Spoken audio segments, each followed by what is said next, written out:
Polisi menyita uang tunai 73 miliar rupiah dan 2 pucuk senjata api dari kasus judi online yang melibatkan 11 oknum staf Kemenkomdigi. Polisi juga meminta PPATK segera memblokir 47 rekening milik para tersangka judi online. Saya fokus urus operasi dan adat. Kita dukung penegakan hukum, dan yang ketiga kita tetap serius dalam kasus judi. Kita warga negara. Katanya polisi mau mendalami kok. Gimana Pak? Tunggu di dalamnya. Siap dipanggil juga. Maaf tidak. Mantan Kemenkominfo Budi Ari siap mendukung pemberantasan judi online yang kian meresahkan. Budi bahkan siap dipanggil untuk memberi keterangan jika diperlukan.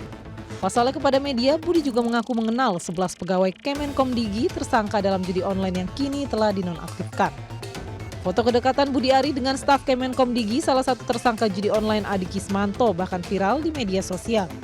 Adi diketahui direkrut melalui jalur ilegal untuk berperan penting sebagai pengendali situs judi online saat Budi Ari menjabat di Kemenkominfo.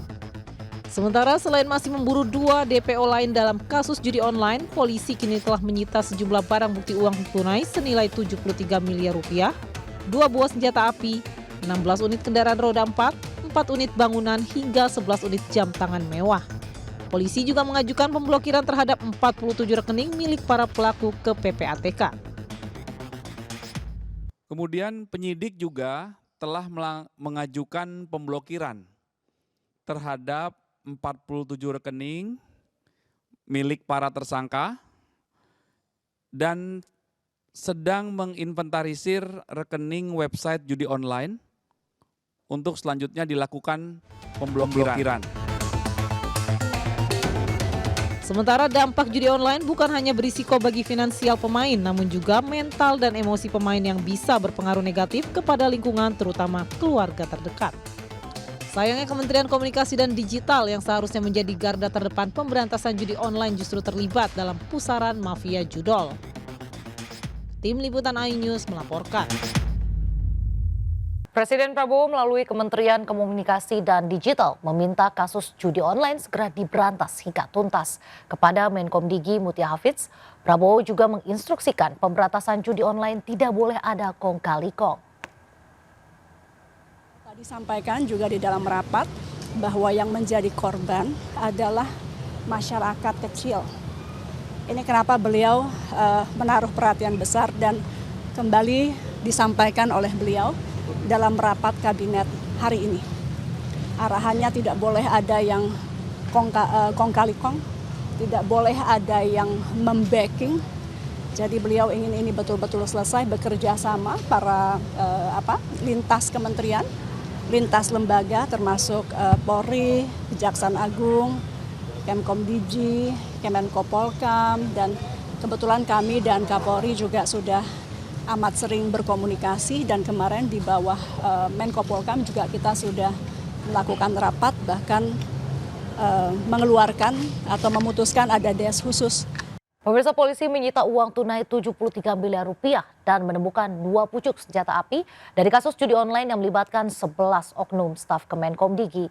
Polisi juga meminta PPATK segera memblokir 47 rekening milik para tersangka judi online. Saya fokus urus operasi dan adat. Kita dukung penegakan hukum, dan yang ketiga kita tetap serius dalam kasus judi. Kita warga negara. Katanya polisi mau mendalami kok. Gimana Pak? Tunggu di dalamnya. Siap dipanggil juga. Maaf tidak. Mantan Kemenkominfo Budi Ari siap mendukung pemberantasan judi online yang kian meresahkan. Budi bahkan siap dipanggil untuk memberi keterangan jika diperlukan. Pasalnya kepada media, Budi juga mengaku mengenal 11 pegawai Kemenkomdigi tersangka dalam judi online yang kini telah dinonaktifkan. Foto kedekatan Budi Ari dengan staf Kemenkomdigi, salah satu tersangka judi online Adi Kismanto, bahkan viral di media sosial. Adi diketahui direkrut melalui jalur ilegal untuk berperan penting sebagai pengendali situs judi online saat Budi Ari menjabat di Kemenkominfo.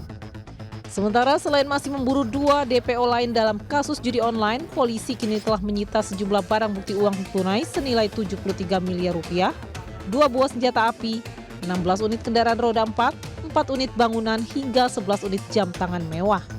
Polisi juga mengajukan pemblokiran terhadap 47 rekening milik para pelaku ke PPATK.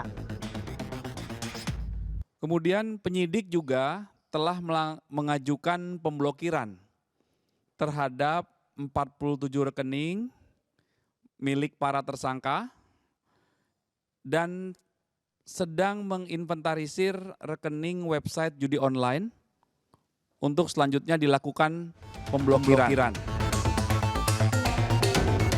Sementara dampak judi online bukan hanya berisiko bagi finansial pemain, namun juga mental dan emosi pemain yang bisa berpengaruh negatif kepada lingkungan, terutama keluarga terdekat. Sayangnya Kementerian Komunikasi dan Digital yang seharusnya menjadi garda terdepan pemberantasan judi online justru terlibat dalam pusaran mafia judol. Tim Liputan iNews melaporkan.